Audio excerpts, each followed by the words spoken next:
Gvern Laburista qed jipprova jbellaħħa lill-poplu li rnexxielu jeqret il-faqar filwaqt li jinjora li f'pajjiżna eluf ma jistgħux jgħixu ħajja diċenti jew lanqas jaffordjaw saqaf fuq rashom. Waqt attività politika f'Marsa Xlokk il-mexxej Laburista Joseph Muscat ftaħar li l-budget kien wieħed li jserraħ ras il-poplu. Il-poplu din il-ġimgħa serraħnielu moħħu.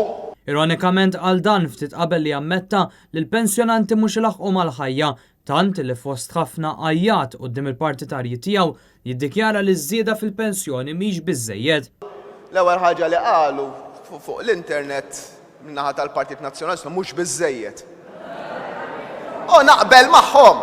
Dan għax fost oħrajn fl-aħħar sena pajjiżna ra żieda fl-aktar affarijiet bażiċi bħal prodotti tal-ikel fosthom il-ħalib, prodotti tal-ħalib u majjal kif ukoll il-ħobs.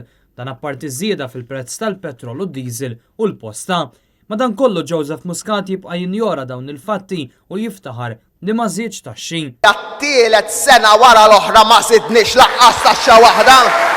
Laqqas taxxa waħda. Waqt li Joseph Muscat jiftaħar li serraħ ras il-poplu għax ta' żieda ta' €3.49, il-familji Maltin u Għawċin jafu li din tittiekel kollha sempliċement jekk jixtru żewġ kartunijiet ħalib kuljum.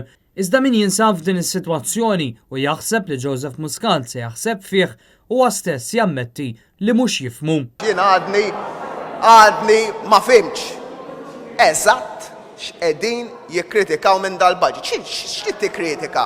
Gvern Laburista qed jinjora wkoll il-foqra minkejja l-istudju li għadu kemm ħareġ mill-Unjoni Ewropea jikkonferma li għandna 90,000 persuna f'pajjiżna li jgħixu f'riskju reali ta' faqar.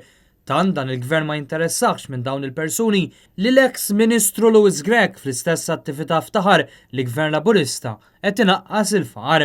Aħna kontenti u għandna ċertu pride fil-fatt li aħna kapaċi li aħna naqsu l-faqar għax dik hija waħda mill-affarijiet li għamlunna lilna Partit Soċjali u veru Partit tal-Poplu. Fl-aħħar jiem il-Malta Food Bank Foundation żvelat l-istudenti tal-MCAST u l-Università qed jirrikorru għandhom għall-ikel u oġġetti li għandhom bżonn għall-istudju.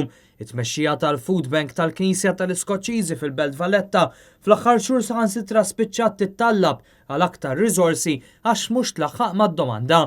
Dan apparti li ċifri riċenti juru li f'Malta hawn 27 persuna li qed jgħixu barra fit-triq. Iżda ma dawn wieħed irid iżid ukoll 300 oħra li jgħixu fil-karozzi u 100 oħra li jgħixu f'garaxxijiet.